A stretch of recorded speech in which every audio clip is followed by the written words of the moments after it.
you doing? Gosh, it looks like I'm going as Meredith tonight because I've logged into the wrong Zoom account and I can't figure out how to change it. It's good to have some cover. I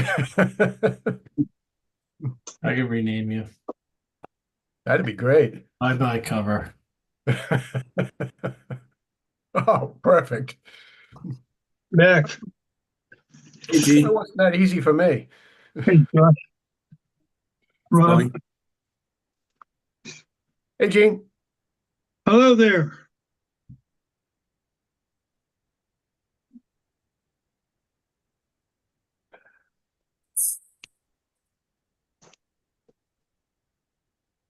You did. Gentlemen, Hey, Jan. Hey, Dan. getting cold out there. Watch you, it was blowing snow. Howdy. Put out some fires and we'll get some rain tomorrow. That'll be No nice. fire. Yeah.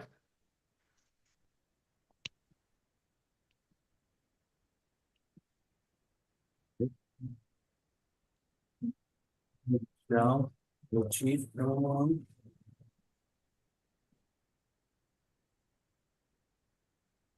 It is 6:30. 6:30, November 20th, 2024, and the Nahant Board of Selectmen meeting is now in session. We have some opening comments. I'll read some announcements here. It's an important one, trash delay. Next week, due to the Thanksgiving holiday, there will be a delay in trash and recycling pickup. The Thursday pickup will be moved to Friday, and the Friday pickup will be moved to Saturday. All barriers should be curbside no later than 7 a.m. on the day of the pickup. Fall leaf pickup, the last day for fall leaf pickup is Monday, November 25th. So that's next Monday. That's the last day. Leaves should be in biodegradable bags and to the curb by 7 a.m. Visit the Public Works page at nahant.org for a full list of acceptable material. We have quite a few upcoming events. We'll read them off here. We have the 3rd annual Stuffer Cruiser event from now until December 15th. Bring a new and unwrapped gift to the Nahant Police Station and help stuff the cruiser. Gift should be for ages 5 to 13-year-old, and all proceeds go to members of the Lynn Boys and Girls Club. The police department Hummer will be parked out in front and open for the people to drop off their donations. I see it's there already with the trunk open and some gifts already in there, so it's nice. The Lions Club Turkey Shoot is Saturday, September 23rd. That's Saturday from 10 a.m. to 2 p.m. behind the DPW. The Women's Club Holiday Fair is Saturday, November 30th from 9 a.m. to 3 p.m. at the Nahant Town Hall. The Christmas tree sales are starting at Lowlands parking lot on November 30th through December 21st or until the trees are sold out. And it seems like they usually do sell out. Hours are Wednesday through Friday from 6 p.m. to 8 p.m. and Saturdays and Sundays from 10 a.m. to 4 p.m. All proceeds benefit Nahant Johnson School PTO. The tree lighting at Nahant Town Hall is Saturday, December 7th, 2024, starting at 6 p.m. Tree lighting Saturday, December 7th at 6 p.m. The annual Christmas parade fundraiser, Saturday, December 14th, 2024 at Tides at 6 p.m. restaurant. The annual Christmas parade is Saturday, December 21st, starting at 6 p.m. at the Nahant Village Church. All parade attendees should gather on Cliff Street between 4:45 and 5:45. That's it for announcements. Gene or Rob, do you have anything to add? Nothing here, Josh. Likewise, nothing here. Okay, new business. We have some events to approve for the Nahant Historical Society's 50th anniversary. No, it's not Historical Society. Historical Society's 50th anniversary kickoff party and the Nahant Johnson School band concert. We have a motion on that. Mr. Chairman, I move the Board of Selectmen vote to approve the following event requests. the Nahant Historical Society's 50th anniversary kickoff party on Sunday, January 19th, 2025, starting at 2 p.m. in the main hall at Nahant Town Hall, and the Nahant Johnson School Band Concert on Thursday, January 9th, 2025, starting at 7 p.m. in the main hall at the Nahant Town Hall. Second, Okay, let's see if Julie Tarmy joined us to talk about the Historical Society event. I don't see her, but I think we have some notes here. Some notes from the application. So the Nahant Historical Society will be celebrating its 50th anniversary in 2025. Our hope is to use the Nahant Town Hall, which we are probably about to approve, the heart of the town, to kick off the celebratory year. A total of 4 significant events will be held throughout the year at different venues. Our hope is to welcome all interested residents of Nahant to celebrate with us. Society takes very seriously the preserving and sharing of the rich and unique history of Nahant. We believe this is an opportunity to start our year off with a positive community-wide note. As for COVID guidelines, in addition to the guidelines set by the town, society will request that attendees to this event test for positive prior to coming and respect the welfare of others who attend. There was, okay, so a brief description of the event. This event will consist of presenters, young and old, who will celebrate Nahant's history through poetry, song, reminiscences, and speeches. For those reading, those performing and reading will use the stage area. They will order buffet style and passed around. And we hope to secure a one-day liquor license in order to serve beer and wine. We anticipate the event will begin between 1 and 2 p.m. and access the town hall beforehand. So sounds like a great community event. And let's see, no Julie, so well, that'll suffice for discussion, I guess, unless anyone else has any discussion.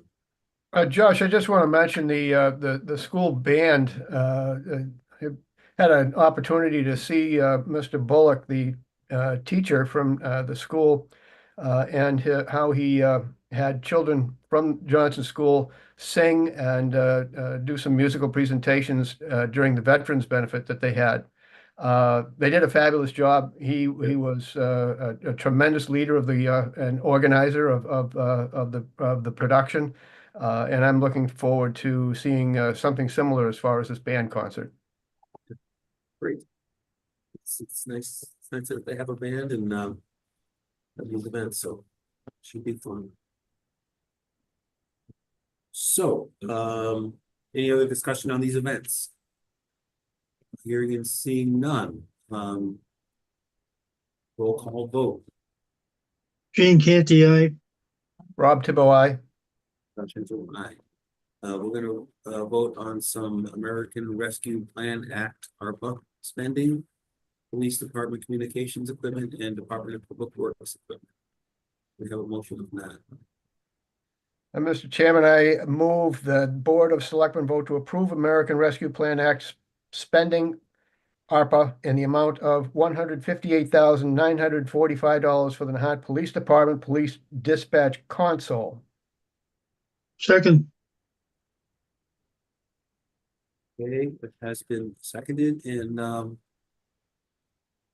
that is an expensive piece of equipment. I see Chief Furlong is on. Chief, is there anything you'd like to add about this console and the need and Sure, thank you. I could go on ad nauseum about this. Basically, this is the lifeline for the officers on the street. Currently, we are operating on a handheld radio, which cannot support 24-hour operation, nor can it support the effective communication to outside agencies. Currently, it's called BAPERN, which is a regional radio to communicate with other police departments should we need outside assets. We can't do that right now with the portable radios that just don't have the power. I asked the radio communications company as to what exactly we'd be purchasing with that amount of money. Excuse me, and it's quite involved. To include behind the police station, we have the radio room. All those circuit breakers need to be replaced. The wiring needs to be rerun. Everything needs to be upgraded. This is not a matter of a want. This is a need. The police department simply can't operate the way we're currently working, and this was completely unexpected. This was not planned. It's kind of twofold. The recording equipment has been supported by 911 for years. As of 2026, that's going to be obsolete. So we're going to need some type of recording equipment that is included in this, thankfully. So that will curb some type of future cost. How old is the system? That is a good question, Mr. Canty. We believe it's at least 20 years old. Chief Waters installed it circa 2002, we believe. But in an attempt to save the town money, he purchased the equipment used. So we really don't have an exact date as to how old it is. Thank you. Yeah, even technically, it's got to be way out of sync. Yes. You might recall the town supported funding for a major police communications upgrade, which we've completed over the last year. Is that about right? Yes. Year or so.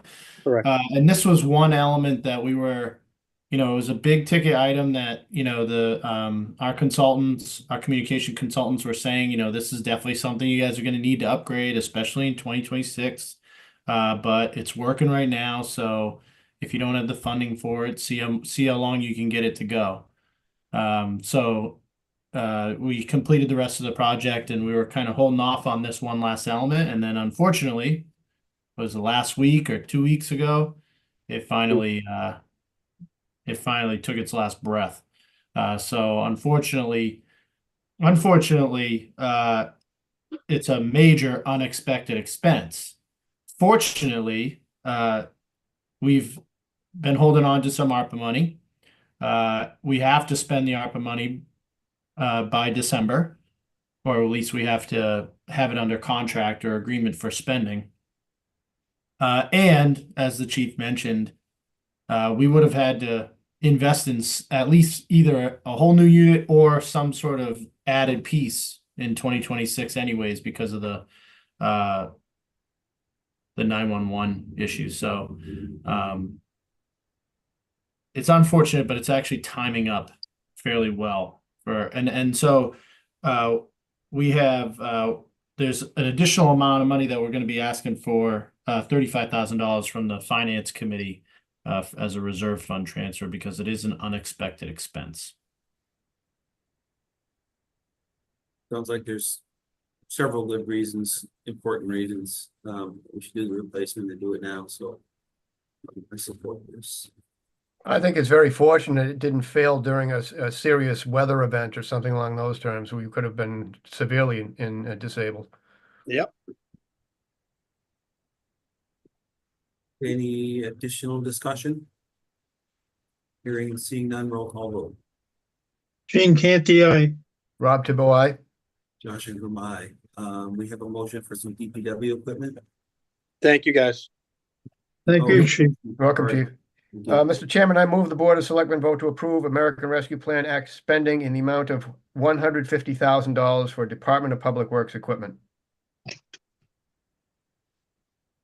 Seconded. Seconded. So it's seconded. Tony, you explained to me this is for a sort of a mini backhoe type of piece of equipment. You want to flesh that out for us?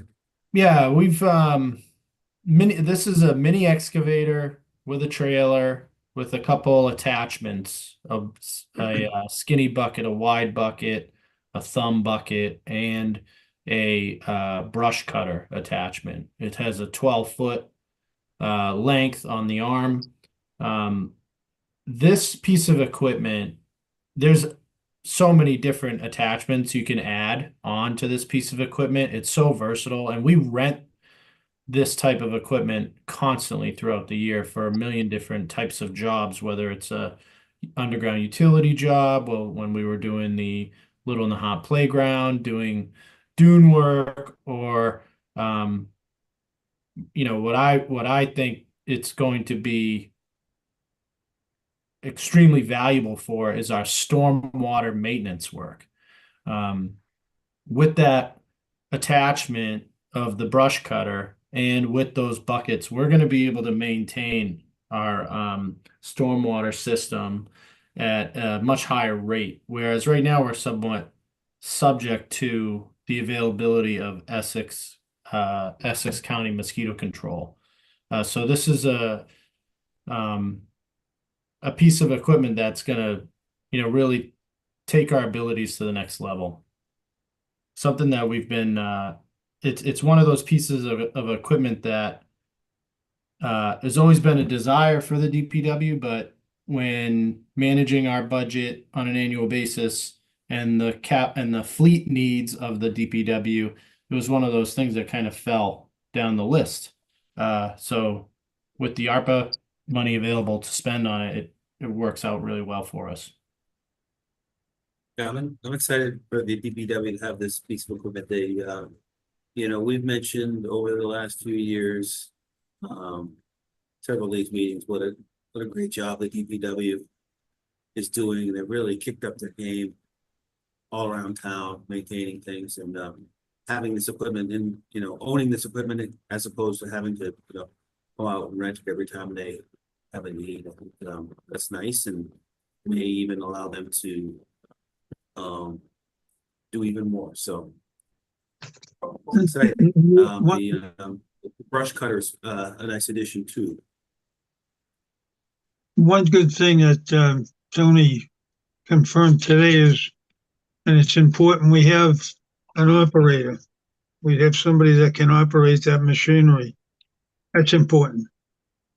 We have multiple people on the DPW staff that are capable of operating it. So Good. Yeah, the versatility is outstanding, and we are not overwhelmed by staff as far as all the cuts that have occurred over the years and personnel down there. So having a piece of equipment like this can really benefit the amount of work that could be produced by just a few people. Great. Any other discussion? Okay, roll call vote. Gene Canty, aye. Rob Tibble, aye. From aye. Next item is ongoing business discussion on accessory dwelling units. This is just a sort of a high level overview. Maybe Tony, you can, I'll make a few comments and then maybe you can flesh out the comments. But just as a reminder, the state of Massachusetts passed a law saying accessory dwelling units are by right, meaning you don't need to go to the zoning board of appeals to build an accessory dwelling unit. That goes into effect, I think it's February 2nd, 2025. There's an expectation that the state will issue some guidelines in the next few weeks. I think it makes sense for Nahant to be thinking ahead about what zoning regulations we should consider along with those, but it also makes sense to maybe wait until the state puts out their guidelines before we put in a lot of effort, because that might go by the wayside depending on what the state's guidelines are. But and we did get a potential meeting article from the planning board along these lines. It was really more defining what an accessory dwelling unit is. So that's my high level introduction. I don't know if you want to add anything, or Dan, from a legal perspective. Well, when we received the article from the planning board, I shared it with legal counsel to have them take a look at it. We haven't fully flushed out potential changes necessary to the article that we received. once we get that information, and as you mentioned, some of that information really isn't going to come until the regulations are released by the state. But once we get more information back from legal, we'll share that information with the planning board, and see if, potential changes to the article that was presented to the Board of Selectmen. I forgot to mention the 60-day review period or whatever it's called. So there's sort of a timeline we would have to adhere to in order to get this on the warrant this year's town meeting, which should be And just for anyone, for just general background, you covered the basis of it. There's no definition for accessory dwelling units in our zoning. It's not included in our table of uses currently in our zoning bylaw. So there's updating our zoning bylaw just to have it be in compliance with the new state law. Is something we should do, regardless of whether we do that or not. It is state law, so those things are allowable under the law. So we should, update our zoning bylaws so it's consistent with state law. But there's another element to the ADU law that allows municipalities to reasonably restrict for things like site plan review, Title V requirements, short-term rentals, and regulations concerning dimensional setbacks and the bulk and height of structures.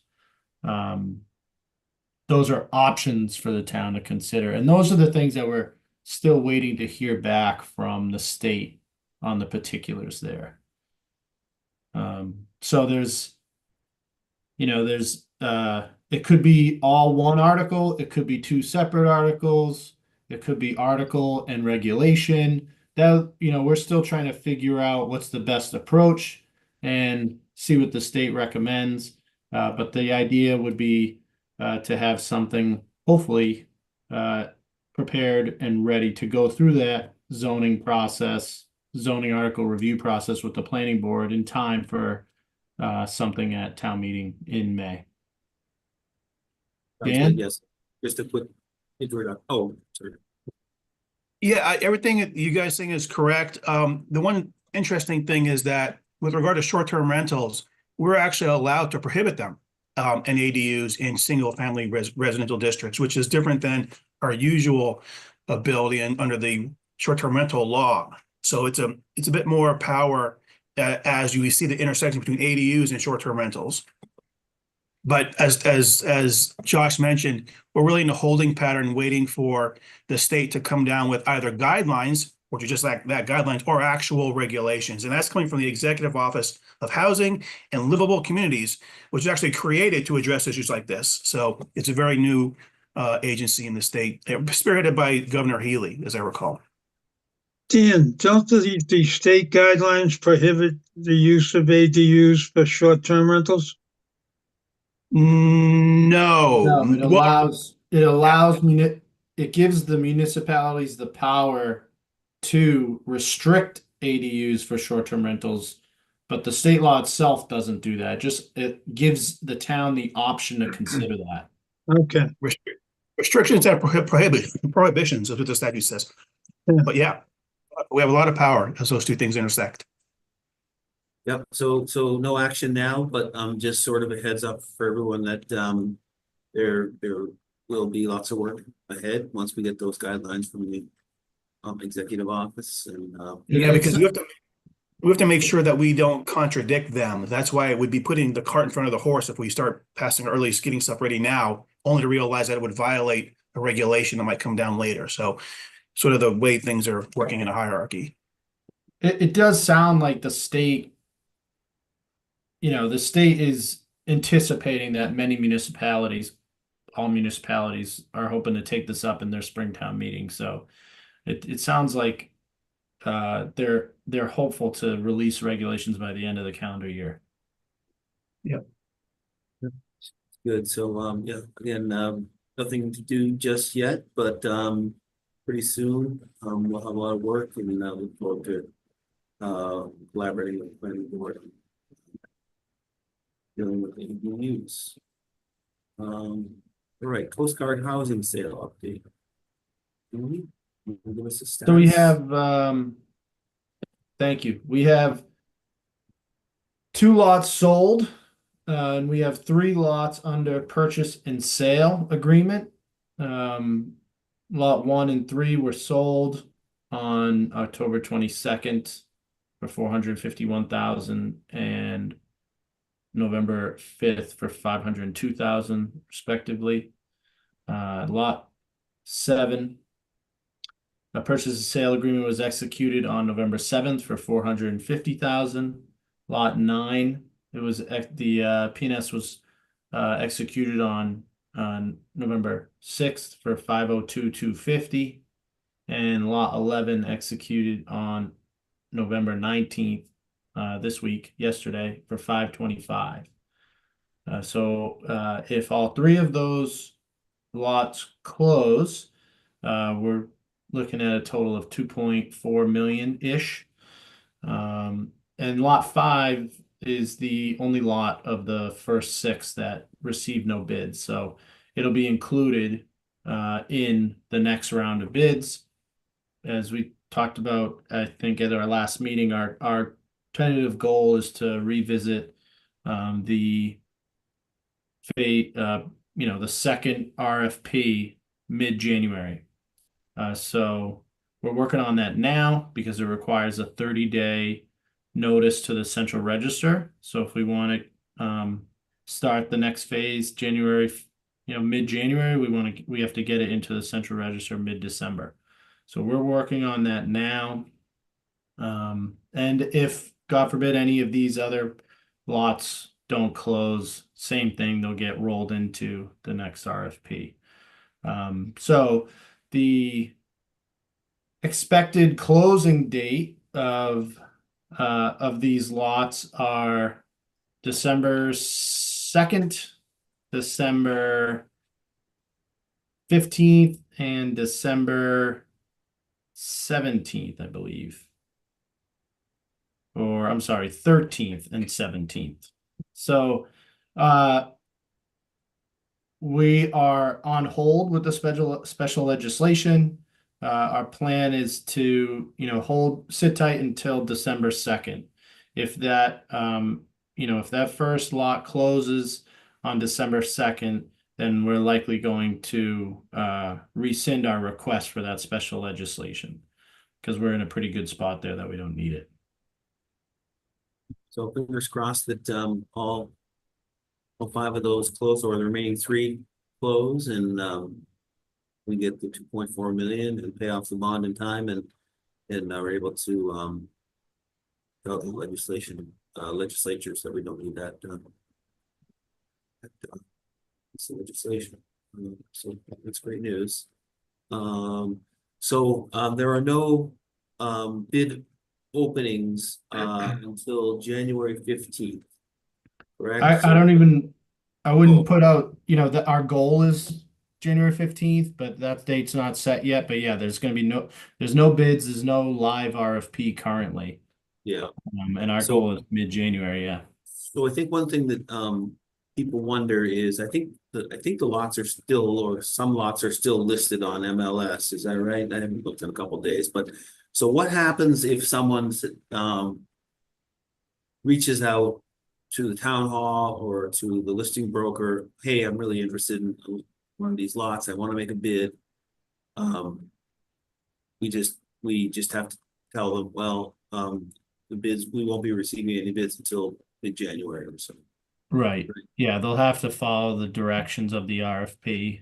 And we don't have the opportunity to sell one sooner because it needs to be in the central register for 30 days prior to that.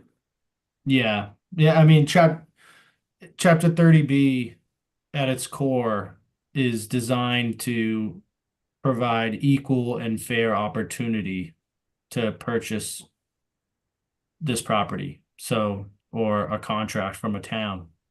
So we can't, we'd have to advertise it publicly, give everyone the same information, give everybody the same directions. Everybody has to follow follow the same procedures, the same rules, and we have to evaluate the bids based on the criteria set forth in the procurement.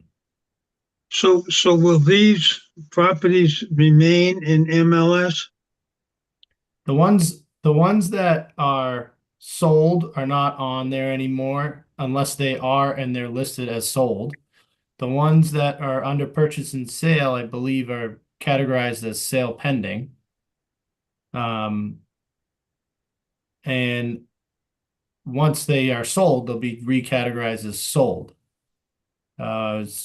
So I think you want to keep the sold information up for as long as you can, because it helps set the market and show, potential buyers what they sold for and that they're moving.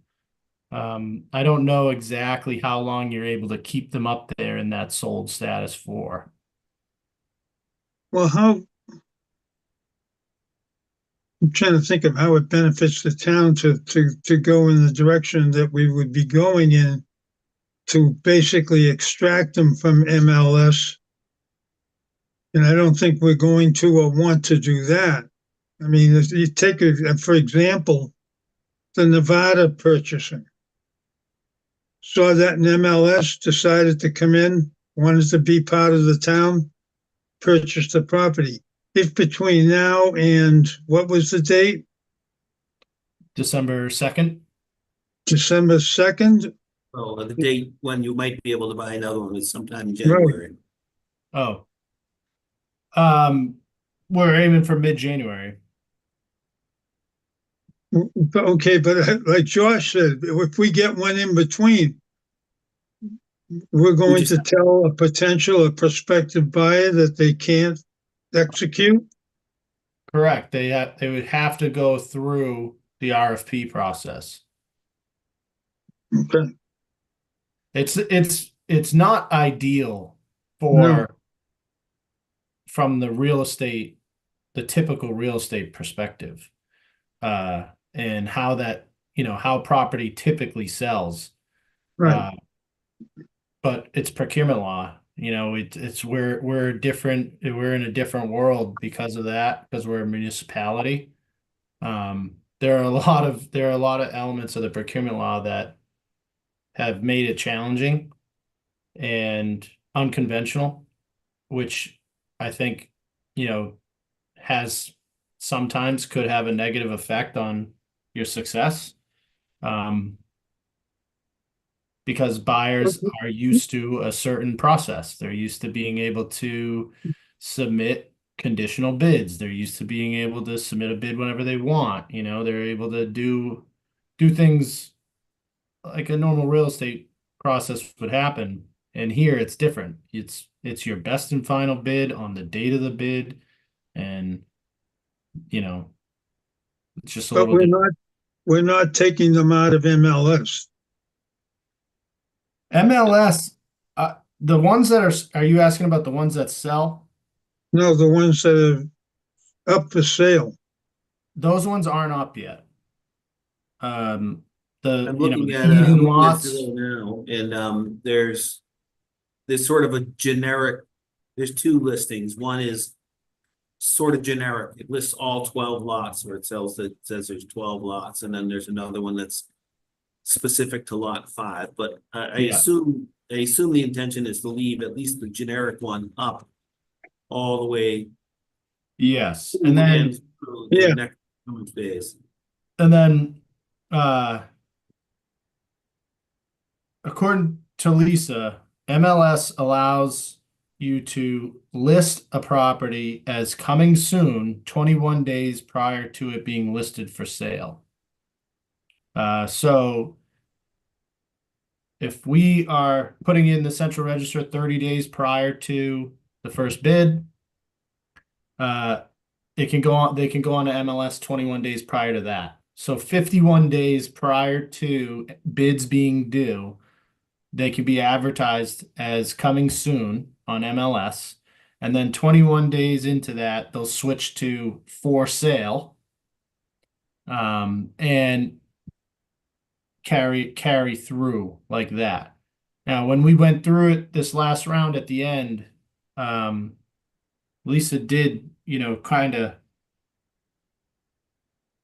posted one and then posted another one and then posted another one. So she did stagger it to show that there are more coming available, plus the generic one. So they will be up. They'll be advertised for at least 51 days on MLS before bids are due.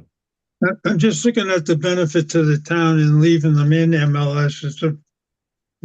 However it works out, if somebody sees it on there and they make the contact to Lisa, she can put this, tell them we're putting this on hold. We will get back to you.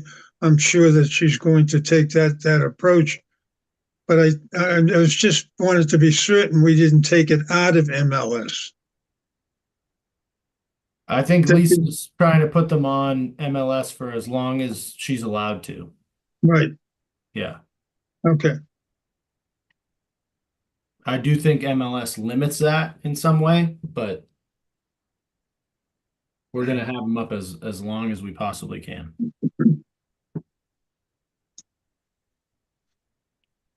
Right, anything else on the Coast Guard, Moses?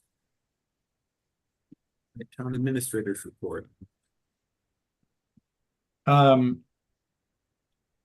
only other thing I would mention is, and I don't know if I ever did, but the lot number 2 and lot number 8 were the last two lots that we demolished and removed the oil tanks. We had phase 1 environmental analysis completed on those two properties and rolled it into the larger phase 1 analysis, and they both came back clean. So I don't know if I ever stated that here, but good news on that front.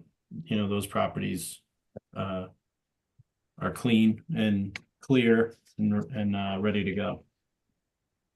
Under town administrator report, as far as paving goes, the Little Nahant area of Wilson Road and Fallon Way and Upper Fallon and Linda Lane and those streets that were impacted by the underground utility work were paved yesterday. I believe today, I honestly didn't get down there at the end of the day, but I believe Emerald Road was being milled today. And while they're scheduled to be finishing that and moving over to Fox Hill Road and Castle Road for milling starting tomorrow, it might get bumped to next week because of the weather. But that's moving right along. Once all three, Emerald, Fox Hill, and Castle, are milled, then they'll come back and pave those three areas. So that's moving right along. The pump station is 80% of the siding is up. The roof is going to be watertight next week, and then we'll start seeing the metal roof being installed the following week. We're waiting on National Grid electrical work and gas work. Our new hydrant and new water service line to that hydrant have been installed.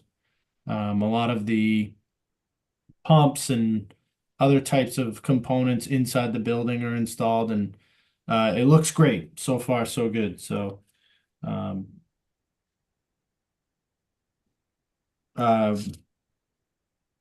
we'll get pictures uploaded probably later this week or early next week of how the building looks on the social media. Our stormwater repair work in the White Way, Willow Road, Emerald Road, Bass Point Road areas. We've completed phase 1 of the stormwater work, which is basically just investigating the existing stormwater system and detecting any type of issues. We've discovered significant issues throughout the system, which is what we expected. A lot of old material, changing material, joints that are misaligned, incorrect pitches, crushed pipes, culverts that need repair. Very similar to the process we went through with the lowland stormwater project. So, while you're looking at a ton of defects that need to be worked on, it also, you feel good about knowing where they are, and now you can start the process of programming the phase of repairs. So that's where we are with that. And I think it's going to be dependent on our budget and how much we can phase into the first and second phases of the project. But, I think just repairing what we have is going to make a tremendous improvement on the stormwater issues that we're experiencing in those neighborhoods. So, and then plus we're going to be exploring potential elements of new stormwater systems in those areas if they're necessary.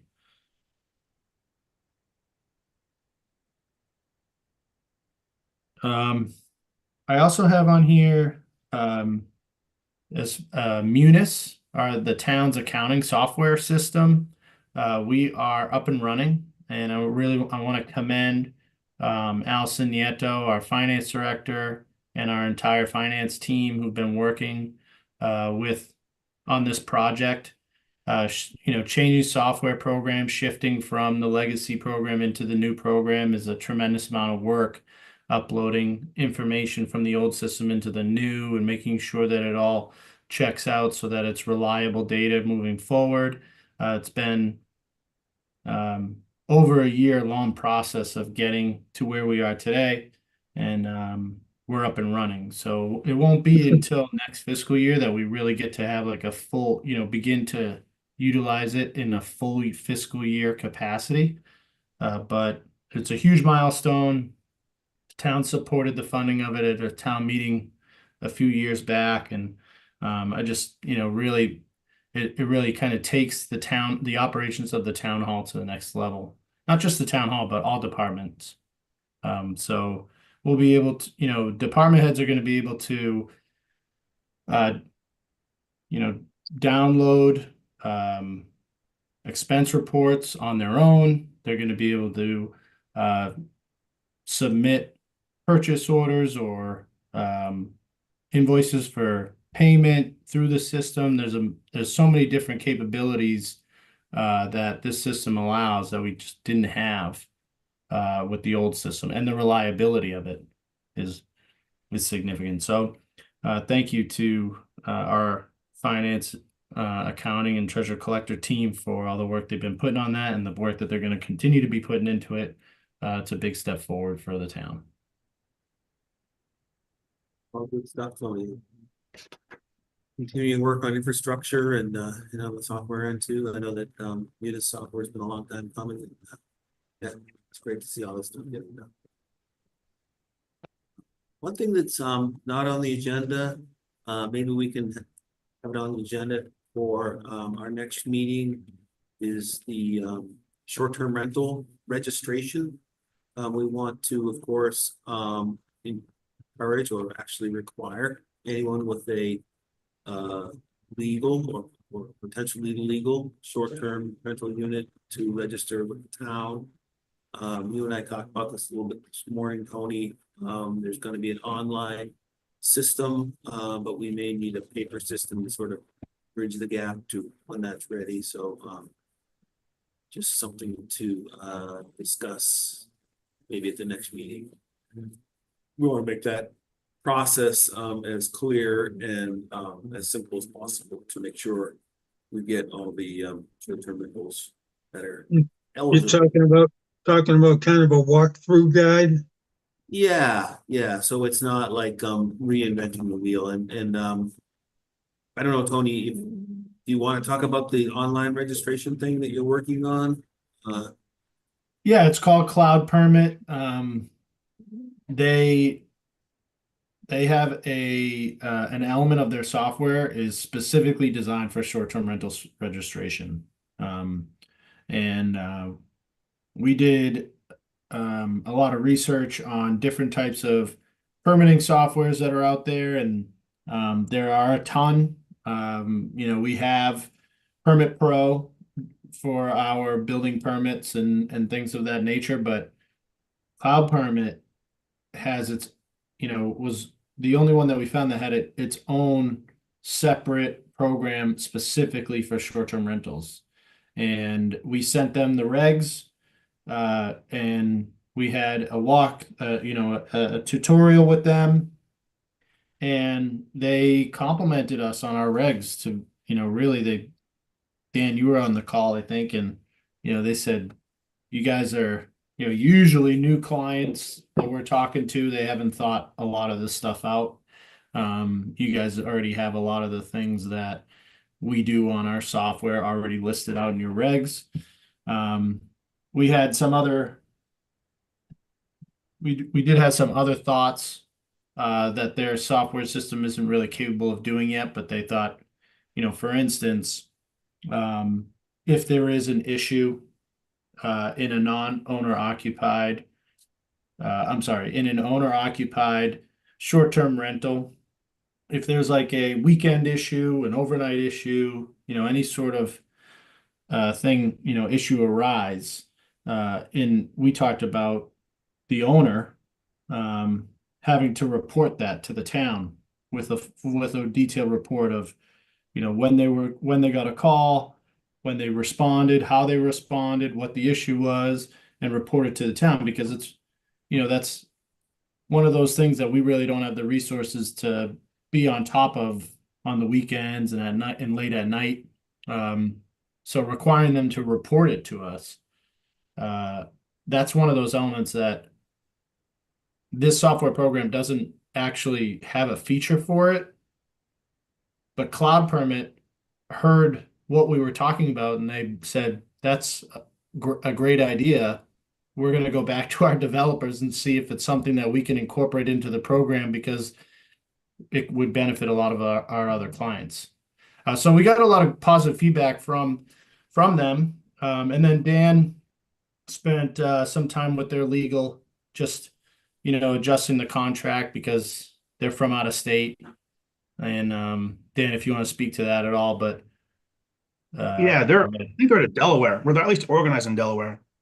Might be located physically somewhere else, but yeah, there were some public records issues because when you're dealing with cities and towns, there's always a public record aspect of it that needs to be addressed, and certain municipal finance law issues. But overall, their contract was fine, and we are ready to go, ready to sign, and get it going. Right. So the idea here is that when you seek a license from the town, you will apply online. You can upload, all the certificates that we require, like an MLC, a certificate of good standing, a public health certificate of fitness. Is that the term, Dan? Fitness certificate from the public health? I believe that's accurate. Yep. DBA if necessary from the clerk. You can upload all that information yourself right into the system. Our side will get notified. It's very user friendly and obvious. So it will take time. It will take time to get it up and running though. So like you said, we're going to need to have some sort of bridge paper method in the meantime. Tony, quick question. Since we've begun or gotten deep into this process, do we have more or less registrations? Well, we don't have any yet. When we started, we had like 42. Is those 42? You mean registered with the state? I would assume, just based on some of the enforcement requests that we've had to deal with, that there are less registered with the state at this point than before. That I don't know for sure. that might be deceiving, Tony. I'm from my research during the committee, short-term rental committee, it doesn't appear that the state takes people off of their list, even though they're not actively using the system. It seems like once you complete their form, you're in there. That's it. I wouldn't be surprised. I say that because, as Dan has talked about at a previous meeting, a couple of the issues that we've dealt with, those owners have transformed their short-term rentals into long-term rentals. So I don't know though if new ones have gotten licensed. I'd have to look at. I'd have to look at the state registration, but locally we haven't started the process yet. So I was just curious. Thank you. Yeah, so we can work on the software path and the paper bridge. And, get everybody registered with the town that is not legal. Um, anything else from the town administrator? no. Okay, next is citizens forum, but before we get into that, I think I see Rob Lebo, who was the new Johnson School Superintendent on the Zoom call. Haven't had the pleasure of your company, Rob, I don't think, so far, but congratulations on getting the contract done to you and the school committee and the teachers and the union members of the Johnson School. We love our little school. We love our Johnson School staff. So looking forward to great tenure with you. Hopefully you can hear what I'm saying. If you have anything to say, feel free to unmute yourself. If I don't see you on mute, we'll move on to citizens forum. Okay, citizens forum. Have anything you'd like to I'm trying to Say. raise my hand. mute yourself and state your name and address? Go ahead. Hi, Ken Carangelo, 81 Willow Road. Good news on the sales of the Coast Guard lots. That's great. You just, Tony, rather than wait for the recording, could you just go over the closing dates again? Is it currently scheduled? Yeah, so it's December 2nd That's is lot 11. lot number 7. Okay, And I will email I'll double check them for you, Ken, but I believe it's the 13th, December 13th is lot 9 or lot 11, and then lot 9 is December 17th. okay. 13th and 17th. Thank you. Yeah, I'll check the email. I'll check for the email, but thank you. I wanted to post an update. Is there any, without getting into the details, is there any idea as to the timing of the resolution around lot 12? No, no, I don't have any idea. I wouldn't know how to answer that. Let me ask it a different way. Would it be feasible that it would be able to be included in the mid-January batch? Probably not feasible because the town meeting article requires that the lots be cleared for sale. So that'd be a lot to accomplish. Like I said, we have to get for the mid-January batch, you have to get them in mid-December into the central register. That's only 25 days, so I don't see that happening. Okay, no, that makes sense. Thank you. Last question on Coast Guard housing. At least one of the lots received more than one bid, is that correct? Yes. Yep. So I realize the current RFP does not allow for any kind of an escalation clause, which is typical in a real estate transaction. Has there been any discussion around adding how to deal with an escalation clause? That is where one bidder sets a bid to automatically outbid the next person up to a certain amount, as long as it's laid out clearly in the RFP. It's not allowed by Chapter 30B.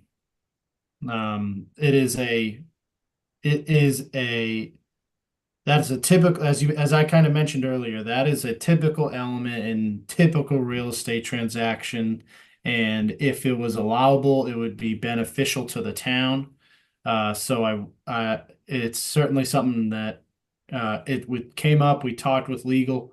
The issue is with chapter 30B, your bid cannot be conditional upon someone else's bid. Okay. I'd be interested to hear more about that, and we can talk offline, because there is well, whatever, there is 30B guidance that actually does allow for it, as long as it meets certain parameters and it's fair and open, et cetera, et cetera. So, I'll be happy to send all that to you, but, you know, to your point, it is to the town's advantage, especially if the properties are now more well-known, and if we're getting multiple bids, to be able to get, you know, the highest value that we can from each of them. But I'd be happy to share it with KP Law, because it's something that I would love to be able to incorporate, because it's a benefit to the town. But that was in speaking with them, it was, I would say their opinion was pretty definitive that the law doesn't allow for it, but I'd be happy to share that information with them. Yeah, Tony, I know we talked about it, and it was a definite no. And yeah, but I'm happy to share it, because I wish if there's It would be a great opportunity, sure. yeah, if there's an inch there, I'd love to take advantage of it. I'm just reading what's on the state website, so, you know, I'm not $100, multiple $100 per hour attorney, but I'll share it with you, sure. And then unrelated to that, just one last question. When Munis is it's up and running, how far back does its reporting go? I think it's 3 years. So that's what's been, they've been taking the last 3 years of information and inputting it into the new system. Okay, awesome. That's good to see that in place. Yeah. Okay, that's all I had. Thank you. Thank you. Else, raise your hand, or you can unmute yourself if you know how. Don't see anything. And we do not have a need for our executive session. So with that, I will entertain a motion to adjourn. So moved, Mr. Chairman. Seconded. Roll call vote. Gene Canty, aye. Rob Tibble, aye. Motion for my, thanks everyone.